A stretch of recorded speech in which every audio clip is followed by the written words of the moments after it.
మనం ఈరోజు జాగ్రత్త పడదాం ప్రేమైన దేవుని బిడ్డలారా. మన జీవితంలో మనము సమాధానపరచడానికి ప్రయత్నం చేయాలి. ఉన్న పరిస్థితిని మెరుగు చేయటానికి ప్రయత్నం చేయాలి. చేతనైతే మనము ఒక ఆశీర్వాదకరంగా ఉండాలి. చేత కాకపోతే మనము నెమ్మదిగా ఉండాలి, నిశ్శబ్దంగా ఉండాలి. కానీ ఉన్న సమాధానాన్ని పాడు చేయకూడదు, ఉన్న ఆనందాన్ని పాడు చేయకూడదు, ఉన్న పరిస్థితిని ఇంకా దిగదార్చకూడదు. మనలో కొంతమందికి పరిస్థితులు ఉన్నాయి. ఐదవది, 2వ అధ్యాయానికి వద్దాం. ఐదవది, దేవుడు ఎప్పుడైతే ఇక యోనా ఈ మాట చెప్పాడో, యోనా ఏమన్నాడు? నన్ను బట్టే మీకు ఇది సంభవించింది కాబట్టి నన్ను తీసేసి సముద్రంలో పడేయండి. దేవుడు ఏం చేస్తాడు, అది చేస్తాడు అనేసరికి వాళ్ళు కూడా ఆలోచన చేసి పోనీలే ఈయన పోతే బాగుంటుంది అనేసి సముద్రంలో పడేశారు. దేవుడు ఎట్లా ఒక చేపకు చెప్పాడు, చేప మింగింది. ప్రేమ దేవుని బిడ్డలు ఆలోచించండి. దేవుడు అంటే ఈ మాట నేను చెప్పలేదు కదా, చెప్పాలి ఇప్పుడు. యోనా గ్రంథానికి హీరో యోనా కాదు, చెప్పానండి ఈ మాట. యోనా గ్రంథానికి హీరో కనికరం కలిగిన దేవుడు. అందుకనే యోనా ఎన్నిసార్లు తప్పు చేసినా బుజ్జగించుకొని సరిచేసుకొని తన యొక్క దాసుని, తన యొక్క సేవకుని ప్రేమించే అవకాశాలు ఇచ్చాడు. చేప రాకుంటే, చేప పంపించుకుంటే ఎంత ఈదుతారండి సముద్రంలో? ఆలోచించండి. సముద్రాన్ని ఈది బ్రతికిన వాళ్ళు ఎంతమంది ఉన్నారు? దేవుడు కనికరంతో చేపను పంపించాడు, చేపలోకి వెళ్ళాడు, చేపలో ప్రార్థించాడని దేవుని యొక్క వాక్యం రాస్తూ ఉన్నాడు. ప్రార్థనలో చాలా గంభీరమైన పదావళిని పదాలను వాడుతూ ఆ మాటలు మనకు అవసరం. దయచేసి చూడండి 2వ అధ్యాయము 1-2 వచనాలు. ఆ మత్స్యము కడుపులో నుండి యోనా యెహోవాకు ఈలాగున ప్రార్థించెను, నేను ఉపద్రవములో ఉండి యెహోవాకు మనవి చేయగా ఆయన నాకు ప్రత్యుత్తరం ఇచ్చెను, పాతాళ గర్భములో నుండి. ఆ మాట మీరు గమనించండి. నేను కేకలు వేయగా నీవు నా ప్రార్థన అంగీకరించున్నావు, నీవు నన్ను అగాధమైన సముద్ర గర్భములో. ఆ మాట మీరు గమనించండి. అగాధమైన సముద్ర గర్భములో పడవేసి ఉన్నావు, ప్రవాహములు నన్ను చుట్టుకొని ఉన్నవి, నీ తరంగములను నీ కురులను నన్ను కప్పి ఉన్నవి, నీ సన్నిధిలో నుండి నేను వెలివేయబడినను, నీ పరిశుద్ధాలయము తట్టు మరలా చూచెదను అనుకుంటే ప్రాణాంతము వచ్చునంతగా జలములు నన్ను చుట్టుకొని ఉన్నవి, సముద్రగాధము నన్ను ఆవరించి ఉన్నది, సముద్రపు నారు నా తలకు చుట్టుకొని ఉన్నది, నేను మరెన్నటికి ఎక్కి రాకుండా భూమి గడియలు వేయబడి ఉన్నవి, పర్వతముల పునాదులలోనికి నేను దిగినాను. ఎందుకయ్యా అంతవరకు ప్రార్థన చేయకున్నావు నువ్వు? ఎన్ని మాటలు మాట్లాడి చూసారా? పర్వతముల పునాదుల్లోకి వెళ్ళిపోయా, సముద్రపు అగాధంలోకి వెళ్ళిపోయా, పాతాళ గర్భంలోకి వెళ్ళిపోయా, నాచంతా నా తలకు చుట్టుకునే ఉంది. ప్రియమైన దేవుని బిడ్డ దయచేసి వినండి. మనము అటువంటి పరిస్థితులు వచ్చినప్పుడే ప్రార్థించాల్సింది కొంతమందికి అలవాటు ఉంటుంది. ప్రార్థించడం మనం ముందుగానే అలవాటు చేసుకోవాలి. కొంతమంది ప్రసంగికులు చెప్పేది నాకు నచ్చదు, నేను ఒప్పుకోను దాన్ని. వారు ఏం చెప్తారంటే, కష్టాలు వస్తే మీరు బలపడతారండి అని చెప్తారు. ప్రియమైన దేవుని బిడ్డలారా, కష్టాలు వస్తే మనం బలపడతాం అనేటువంటిది వాక్యానుసారం కాదు. కష్టాలు వచ్చినప్పుడు నువ్వు ఎంత బలవంతుడవో రుజువు అవుతుంది అంతే.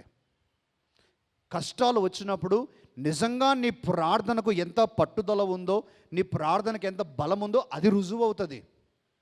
నీ కష్టాలు వచ్చినప్పుడు దేవునికి నీకు మధ్యలో ఉన్న సంబంధం ఎంత బలముగా ఉన్నదో అది రుజువు అవుతుంది అంతే. ప్రేమైన దేవుని బిడ్డలు ఆలోచన చేద్దాం. ఆ ప్రసంగికుల గురించి ఆలోచన చేద్దాం. విద్యార్థుల గురించి ఆలోచించండి. వారికి వచ్చే పెద్ద కష్టం పరీక్షలే. మరి పరీక్షల్లో రాసే ప్రతి ఒక్కరూ బలపడుతూ ఉన్నారా? లేక పరీక్షలలో వారు ఎంత బలముగా ఉన్నారో పరీక్షించబడుతూ ఉన్నారా? వారు జ్ఞానం పొందుకుంటూ ఉన్నారా? పరీక్షల ద్వారా వారికి ఎంత జ్ఞానం ఉన్నదని పరీక్షించబడుతూ ఉన్నారా? ఆలోచన చేద్దాం. మన అందరి జీవితాల్లో కష్టాలు అనేవి మనం ఎంత బలముగా ఉన్నామో నిర్దేశిస్తాయి. అందుకనే కష్టాలు వచ్చేంత వరకు మనము వెయిట్ చేయకూడదు. నాకేదో ఆపద కలిగేంత వరకు నేను ప్రార్థన చేయకుండా ఉంటాను అనుకోకూడదు. ఈనాడే మనం ప్రార్థన చేయటానికి అలవాటు చేసుకోవాలి. మన వెంటనే మోకాల్లోనే ప్రార్థించే అనుభవము మన అందరికీ అవసరం. ప్రియమైన దేవుని బిడ్డలారా, దీపం ఉండగానే మనం ఇంటిని చక్కబెట్టుకోవటం, అవకాశం ఉండగానే ప్రార్థన జీవితంలో బలముగా ఉండటం అనేటువంటిది మనమందరం కూడా నేర్చుకోవాల్సిన సత్యం. 6-7 విషయాలు చెప్పి నేను ముగిస్తాను. 5వది 6వది ప్రేమ దేవుని బిడ్డలారా, ఎప్పుడైతే యోనా ఈ విధముగా ప్రార్థించాడో దేవుడు మరలా కనికరించి ఏం చేశాడు? దేవుడు యోనాను ఆ చేప కడుపులో నుంచి నినెవె పట్టణానికి తీసుకెళ్ళాడు. నినవే పట్టణం. ప్రియమైన దేవుని బిడ్డలారా, మీరు గమనించండి, ఇక్కడ ఒక మంచి చలోక్తి అంటే ఆసక్తికరమైన విషయం ఏంటంటే, దేవుని పని చేయటానికి ఖర్చు లేకుండా చేప కడుపులో నినవేకి వెళ్ళాడు. ఖర్చు లేదు. కానీ తన స్వంత పని దేవునికి అవిధేయత చూపి తార్షీష్కు వెళ్ళాలంటే ఓడరేవుకు పోయి డబ్బిచ్చి టికెట్ కొనుక్కున్నాడు. కేవు ఇచ్చాను, మీరు మాట చూసారా? డబ్బులు ఇచ్చి కొనుక్కున్నాడు. అంటే దేవుడికి వ్యతిరేకంగా చేస్తే మనం ఖర్చు పెట్టుకోవాలి, దేవునికి విధేయత చూపితే మన ఖర్చులు దేవుడు భరించుకుంటాడు.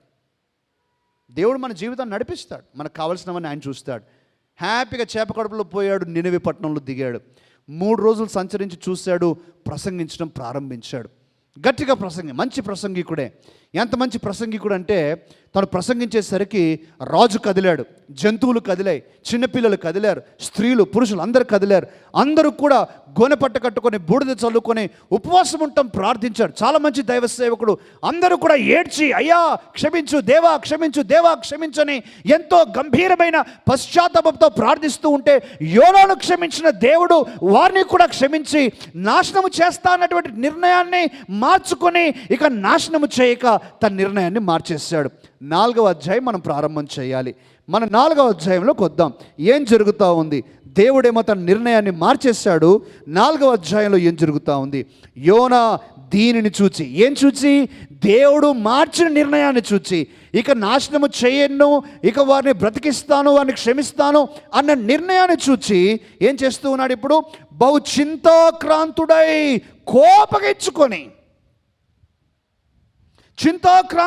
కోపగించుకొని యెహోవా, నేను నా దేశమందుండగా ఇట్లు జరుగునని నేను అనుకుంటుని కదా, అందువలననే నీవు కటాక్షమును, జాలియును, బహుశాంతమును, అత్యంత కృపగల దేవుడవై ఉండి పశ్చాత్తాపపడి కీడు చేయక మానుదువని నేను తెలుసుకొని దానికి ముందుగానే తర్షీషునకు పారిపోతుని. నేనిక బ్రతుకుట కంటే చచ్చుట మేలు. యెహోవా నన్నిక బ్రతుకనీయక చంపుమని యెహోవాకు మనవి చేసి. ఏమయ్యా అంత కష్టం ఎంత వచ్చింది? యోనా, నన్ను చంపుమని దేవుడికి ఎందుకు ప్రార్థన చేస్తూ ఎంత కష్టం వచ్చింది? ఏం కష్టం వచ్చిందండి? ఇంగ్లీష్లో కరెక్ట్ ట్రాన్స్లేషన్ ఉంది. ఆ మాట మనం చదవాలి, ఇంగ్లీష్లో చదువుదాం. నేను చదువుతాను ఇంగ్లీష్ బైబిల్లో. 4వ అధ్యాయం 1వ వచనం. కొంతమంది గమనించండి దయచేసి.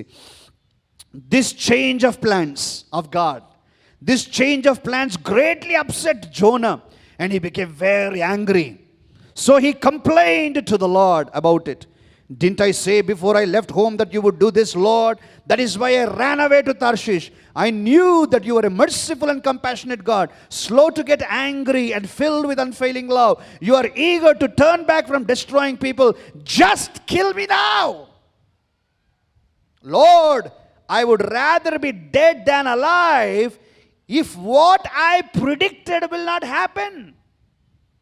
మూల భాషలో ఉన్నటువంటి మాటలు ఏంటంటే, యోనా దేవునితో చెప్పే మాట, దేవా నేను ప్రసంగించింది జరగకపోతే నన్ను చంపేసే ప్రభా, బ్రతుకుండకూడదు నేను.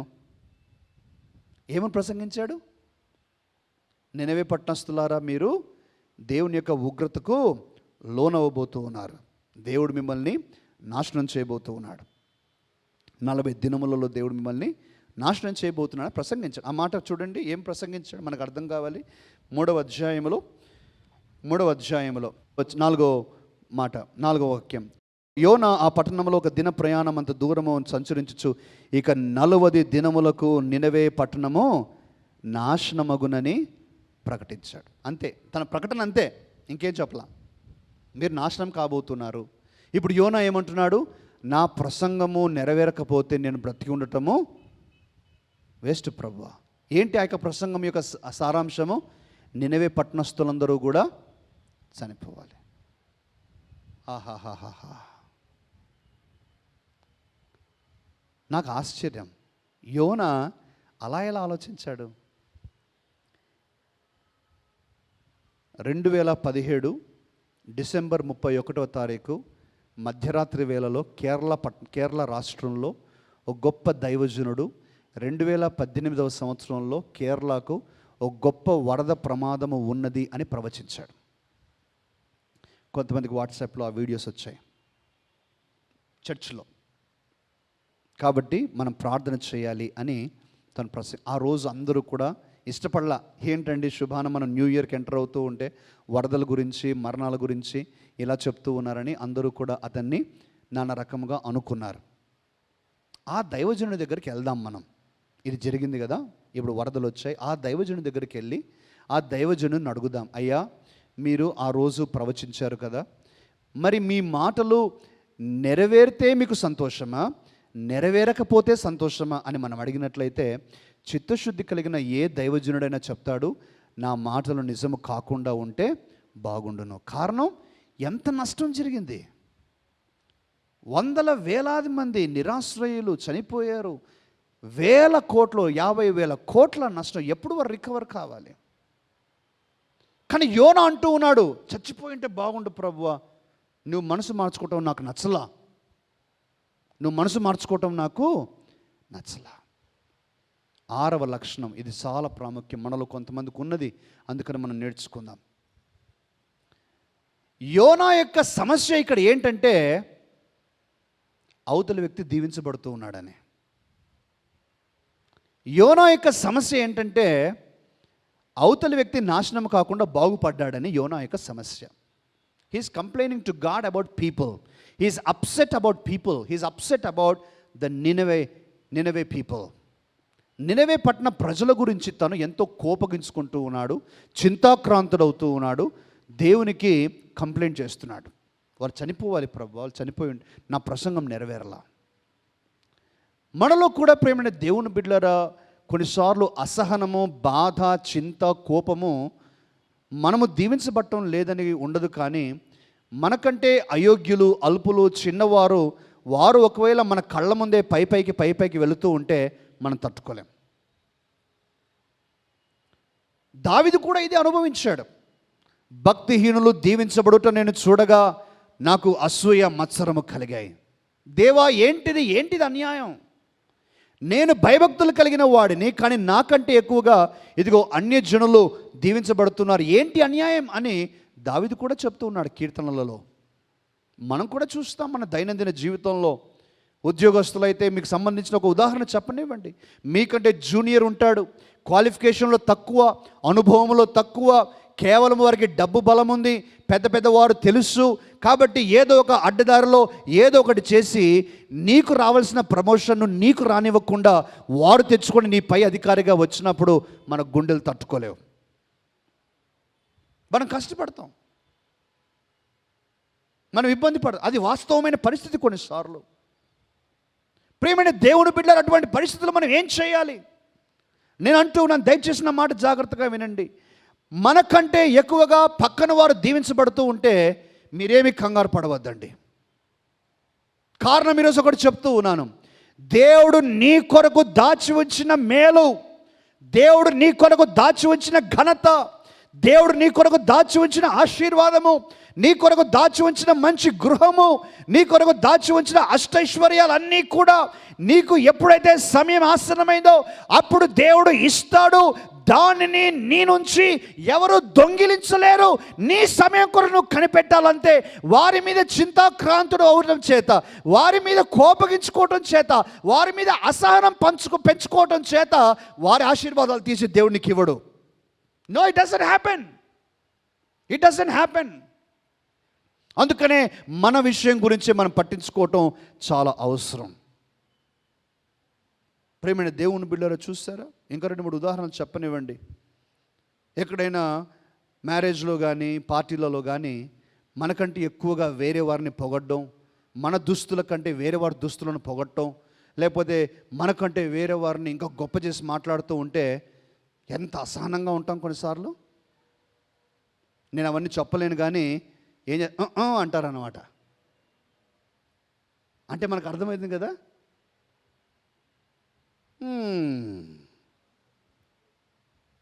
అర్థమవుతుందండి. అంటే దాని అర్థం ఏంటి? అబ్బో వీళ్ళేనా, ఇంకా మేము కాదా, మేము కనిపించమా, మా గురించి చెప్పరా, మేము బాగోలేమా, మా కుటుంబం బాగోలేదా? You see, sometimes we feel like that, and this is very natural.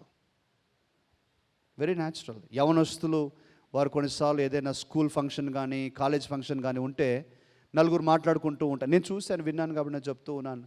ఆ నలుగురిలో ముగ్గురులో అంటాడు ఒకడు, నేను పోయి కొత్త కొత్త బట్టలు కొనుక్కుంటున్నాను, మా మమ్మీ నాకు 2000 రూపీస్ ఇచ్చింది అని అంటాడు. ఇంకా అయిపోయి ఆ ముగ్గురు గుండెల్లో రైళ్లు పరిగెడుతూ ఉంటాయి. ఆ ముగ్గురు ఇంకా చాలా ఇబ్బంది పడతారు. అబ్బా రేపు పొద్దున ఇంకా ఈ పార్టీలో వీడే అందరికి హైలైట్ అయిపోతాడు, అందరికీ ఈమెనే కనిపిస్తుందేమో అనేసి ఇంకా వీరు ఇంటికి వెళ్ళి గొడవ చేసి అది చేసి ఇది చేసి ఏదో ఒక రకంగా ఇంకో వస్త్రం కొనుక్కోవాలనేటువంటి ఆలోచన. You see why? Because we want to, మనం దీవించబట్టం లేదని కాదు, కానీ ఇతరులు మనకంటే గొప్పవారు అవుతూ ఉన్నారు, ఇతరులు మనకంటే పైకి వెళ్ళిపోతున్నారనే ఆ యొక్క చింత, ఆ బాధ మనకు ఉంటూ ఉన్నది. యోనా భక్తుడు అది అనుభవిస్తూ ఉన్నాడు. ప్రియమైన దేవుని బిడ్డలారా, మన జీవితంలో యోనా యొక్క స్వభావం కొన్ని చోట్ల మనకు కనిపిస్తూ ఉంది. నీకంటే నీ యొక్క సహోదరుడు దీవించబడినప్పుడు ఇబ్బంది పడవద్దు. నీకు రావాల్సినవి మాత్రం ఎక్కడికి వెళ్ళవు, నీకున్నాయి, దాని కొరకు మాత్రం వెయిట్ చేయి. నీ సహోదరుడు విశ్వాసి కాకపోవచ్చు, నీ సహోదరుడు అన్యజనుడైతే, దేవుని వెంబడించిన వ్యక్తి అయితే, నీకు వారికి పోలిక ఏంటి? నీకు నిత్య జీవం ఉంది, వారికి లేదు. నీకు పరలోకం ఉంది, వారికి లేదు. నీకు రక్షణానుభవం దేవుడు ఇచ్చాడు, వారికి లేదు. దేవుడి యొక్క వాక్యం ఏం చెప్తుంది? వారు ఇంతలో కనబడి తర్వాత వారు మాయమైపోతారు, వారి స్థానం ఇక వారికి తెలియదు. There is no comparison between us and the people of the world. మనకు ప్రపంచంలో ఉన్నటువంటి వారికి కంపారిజన్ లేదు. అందుకని వారిని చూచి మనం బాధపడాల్సిన అవసరం లేదు. చివరిది నేను చెప్పి ముగిస్తాను. 6వదిగా నేనేం చెప్పాను? ప్రజల గురించి అసహనము, ప్రజల గురించి కోపము, ప్రజల గురించి చింతాక్రాంతుడయ్యాడు యోనా. 7వది ఏంటంటే దేవుని గురించి కూడా ఇప్పుడు చింతాక్రాంతుడు అవుతూ ఉన్నాడు. దేవుని గురించి కూడా కోపగించుకుంటూ ఉన్నాడు, దేవుని గురించి కూడా అసహనాన్ని వ్యక్తం చేస్తూ ఉన్నాడు. ఏం చేశాడు దేవుడు? యోనాకు ఒక పాఠం నేర్పించడానికి ఒక సొర చెట్టును మొలిపించాడు. ఒక రాత్రిలో పెరిగింది, ఆ తర్వాత రోజు మంచి నీడనిచ్చింది, కానీ ఒక గొప్ప వేడిమి గాలిని దేవుడు కలిగించాడు. సూర్యుడిని పుట్టించాడు, చాలా వేడిమి వచ్చింది, ఎండ దెబ్బ తగిలింది. అంతలో ఒక పురుగును పుట్టించాడు దేవుడు. ఆ పురుగు ఆ చెట్టునంతా తినేసింది.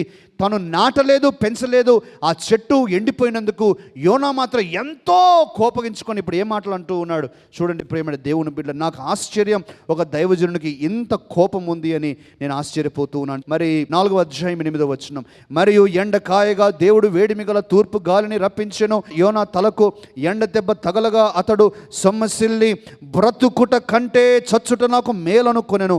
అప్పుడు దేవుడు, ఈ సొర చెట్టు గురించి నీవు కోపించుట న్యాయమా అని యోనాను అడుగగా, యోనా అంటున్న జవాబు చూడండి, ప్రాణము పోవునంతగా కోపించుట న్యాయమే. అయ్యో యోనా, నువ్వు పెంచలేదు కదా, నువ్వు నీళ్లు పోయలేదు కదా, అసలు నీ ప్రమేయమే లేకుండా సొర చెట్టు పెరిగింది, అది ఎండిపోతే ఎందుకింత నీ కోపం అంటే అంటూ ఉన్నాడు, నేను చచ్చిపోయేంత కోపము నాకుంది, నేను చచ్చిపోయేంత వరకు కూడా ఇది న్యాయమే అంటూ. 7వదిగా యోనాలో ఉన్నటువంటి ఒక అనారోగ్యకరమైన లక్షణము మనలో కూడా కొన్నిసార్లు కనిపించేది ఏంటంటే, మనము దేవుని యొక్క విఘ్నతను, దేవుని యొక్క నిర్ణయాలను శంకిస్తూ ఉంటాం, అనుమానిస్తూ ఉంటాం. దేవుని యొక్క మంచితనాన్ని మనం ఏం చేస్తామండి? అనుమానిస్తాం. కానీ ఈరోజు దేవుని వాక్యానుసారంగా నేను చెప్పనివ్వండి, మనకు ఎంత కష్టము కలిగినా, ఎంత నష్టము కలిగినా, మనం అనుకున్నని ఎంత ఆపద మనకు కలిగినా, దేవుని యొక్క ప్రేమను, మన ఎడల ఆయన కలిగి ఉన్నటువంటి మంచితనాన్ని ఏ కొంచెము కూడా అనుమానించాల్సిన అవసరము కానీ, అనుమానించే పరిస్థితి కానీ లేనిలేదు. There is no reason why we have to suspect the love of God. దేవుని యొక్క ప్రేమను మనం అనుమానించకూడదు. దేవుని ప్రేమను మనం అనుమానించాల్సిన అవసరం లేదు. నీకు లోన్ శాంక్షన్ కాకపోతే దేవుని మీద అలగబాకు. రావాల్సిన ప్రమోషన్ రాకపోతే దేవుని మీద సనగవద్దు. నీ కుటుంబంలో అనుకున్నది జరగకుండా కష్టాలు ఎదురవుతూ ఉంటే నువ్వు ఏమి దుర్భాషలు ఆడవద్దు. It's okay. ఏదైనా సరే దేవుని ప్రేమను మాత్రం అనుమానించాల్సిన అవసరము లేదు. యోనా ఏం చేస్తున్నాడు చూపమంటారా? దేవుని యొక్క నిర్ణయాన్ని తప్పుపడుతూ ఉన్నాడు. ఇప్పుడు ఇంకో రకంగా చెప్పాలంటే, దయచేసి నా మాట వినండి. ప్రభువా, నీవు వారిని బ్రతికించుట ద్వారా నా మాటను కాదన్నట్లుగా చేసేసావు, నా ప్రసంగాన్ని నిర్వీర్యం చేసేసావు, వారిని బ్రతికించడం ద్వారా నా యొక్క మాట నిలబడకుండా నువ్వు చేసేసావు ప్రభువా అని చెప్తూ, చెప్పకనే చెప్పిన మాట ఏమిటంటే, వారు నీ ఆశీర్వాదం పొందటానికి అయోగ్యులు, నీ ఆశీర్వాదం పొందటానికి నేను యోగ్యుణ్ణి. కాబట్టి ఇక్కడ తప్పు చేసావు ప్రభువా, నువ్వు సరైన నిర్ణయం చేయలేదు ప్రభువా, నువ్వు నన్ను దీవించాలి, నా మాటను ఘనపరచాలి, నేను చెప్పిన మాటను నెరవేరాలి. నువ్వు అలా ఎలా వారిని చేసావు, వారు అసలు వర్ది కాదు. కొన్నిసార్లు మనలో కూడా అనిపిస్తుంది, మీరు గమనించారా? ఎవరైనా మంచి ఉద్యోగం పొజిషన్లో మంచిగా అలా ఉంటే కొంతమంది అనుకుంటూ ఉంటారు, ఆ సీటుకి అందం నేను, వారు కాదు, అసలు వారు కాదు అక్కడ ఉండాల్సింది. ఎవరైనా మంచి ఇంట్లో ఉంటూ ఉంటే ఆ ఇంట్లో అది వారికి తగదు, అలాంటివి నాకు కావాలి, దానికి నేను యోగ్యుణ్ణి. ఎవరైనా పైకి వెళ్తుంటే వారు కాదు, నేను వెళ్ళాలి, వారు కాదు. What are we trying to say? We are trying to say they are unworthy to receive the blessing of God and we are worthy to receive the blessing of God. So God should choose us, God should not choose them. మన దేవునికి నేర్పిస్తామా?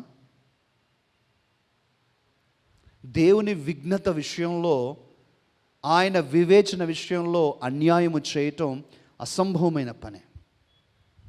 దేవునికి తెలుసు, అన్నీ తెలుసు. అందుకే ఈరోజు మనము ఈ యొక్క అనారోగ్యకరమైన లక్షణాలు పెట్టుకోకూడదు. నేను 2 విషయాలు చెప్పాను 6-7 పాయింట్లలో. యోనా 1, ప్రజల గురించి అసహనము, ప్రజల గురించి చింతాక్రాంతుడు, ప్రజల గురించి కోపగించుకుంటున్నాడు. రెండవదిగా ఏంటి? దేవుని మీద కోపగించుకుంటున్నాడు, దేవుని మీద చింతాక్రాంతుడు అవుతున్నాడు, దేవుని మీద అసహనం పెడుతున్నాడు. ఏమని? నా నిర్ణయాన్ని నువ్వు కాదని నీవు స్వంతగా వారిని ఎలా దీవిస్తున్నావు ప్రభు అన్నట్లుగా తను ప్రవర్తిస్తూ ఉన్నాడు. ముగిస్తూ ఉన్నాను. అందుకని దేవుడు చివరి మాట ఏమంటూ ఉన్నాడు, ఆ మాటను చదువుకొని మనం ముగించుకుందాం. చివరి మాట, ఈ యొక్క గ్రంథం యొక్క చివరి మాట దేవుడు యోనాతో మాట్లాడుతూ ఉన్నాడు. 10 నుంచి చదువుదాం. అందుకు యెహోవా, నీవు కష్టపడకుండాను పెంచకుండాను ఒక రాత్రిలోనే పుట్టి పెరిగి ఒక రాత్రిలోగానే వాడిపోయిన ఈ సొర చెట్టు విషయంలో నీవు విచారపడుచున్నావే. అయితే 120,000 కంటే ఎక్కువై కుడి ఎడమలు ఎరుగని జనమును బహు పశువులను గల నినవే మహాపురము విషయంలో నేను విచారపడవద్దా అని యోనాతో సెలవిచ్చాను. యోనా జవాబు ఏమిచ్చాడు రాయలా.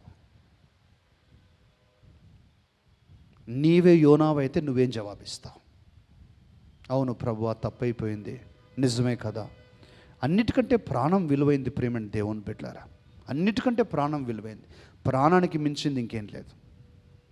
నిజమే ప్రభువా, నీవు వీరిని రక్షించడంలో నీ ప్రేమ నేను గుర్తించలేకపోయాను అని నువ్వు చెప్తావా?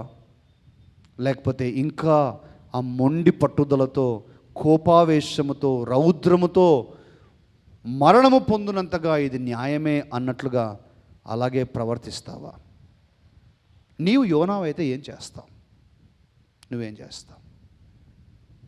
7 విషయాలు నేను చూపించాను. మనలో ఈ అనారోగ్యకరమైన లక్షణాలు ఉన్నట్లయితే ఈరోజు సరి చేసుకోవాలి. ఒకసారి గుర్తు చేస్తా. 1, దేవుడు ఖచ్చితంగా ఇది చేయమంటూ ఉంటే నువ్వు చేయకుండా అవిధేయత చూపుతూ ఉన్నావా?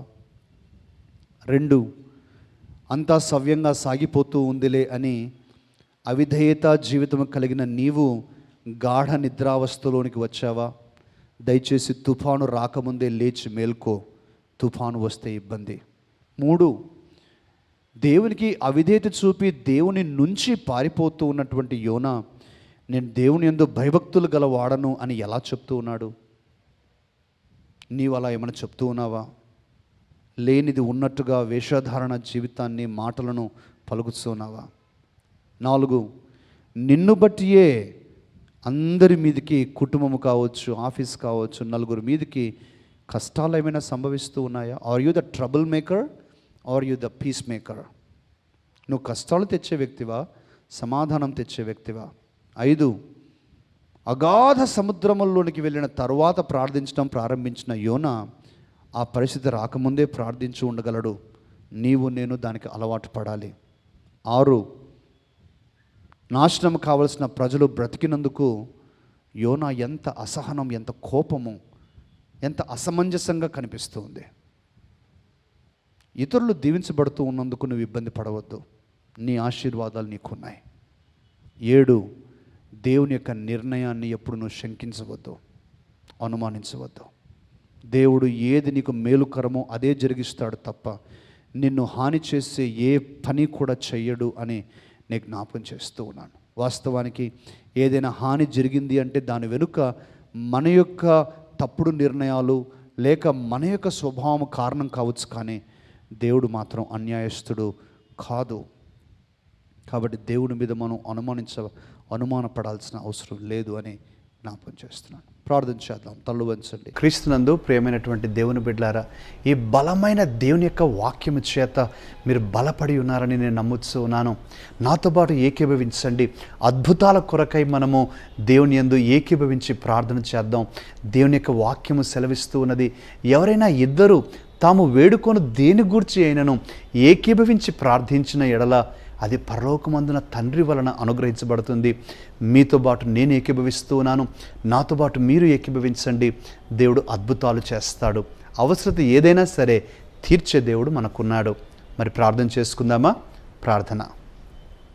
పరిశుద్ధుడైన తండ్రి, మహోన్నతుడా, మా గొప్ప దేవానికి స్తోత్రాలు. నా ప్రియ సహోదరి సహోదరులందరినీ మీరు దీవించండి. వారికి ఉన్న ప్రతి అవసరతను కూడా మీరు తీర్చండి. మీ వాక్యము తండ్రి మా జీవితాలను మార్చే శక్తి కలిగినది. మీ వాక్యము ద్వారా మా జీవితములలో మార్పు పొందుటకై సహాయం చేయండి. కేవలము విని వదిలివేయక విన్న వాక్యానికి అనుగుణంగా విధేయత చూపే కృపను మీరు మాకు దయచేయమని ప్రార్థన చేస్తూ ఉన్నాం. మా యొక్క అవసరతలన్నీ తీర్చండి ప్రభువా. మాలో బలమైనటువంటి విశ్వాసాన్ని కలిగించమని ప్రార్థన చేస్తూ మా యొక్క ప్రియుల కుటుంబాలను మీరు ఆదుకొనండి, ఆదరించండి, ఆశీర్వదించండి, బలపరచండి. అవసరత ఏదైనా సరే అవన్నీ తీర్చుటకు నీవు సమర్థుడవు తండ్రి. మీరే తీర్చి మా సంతోషాన్ని పరిపూర్ణం చేయమని యేసుక్రీస్తు నామమున అడుగుచూ ఉన్నాము తండ్రి. Amen, amen.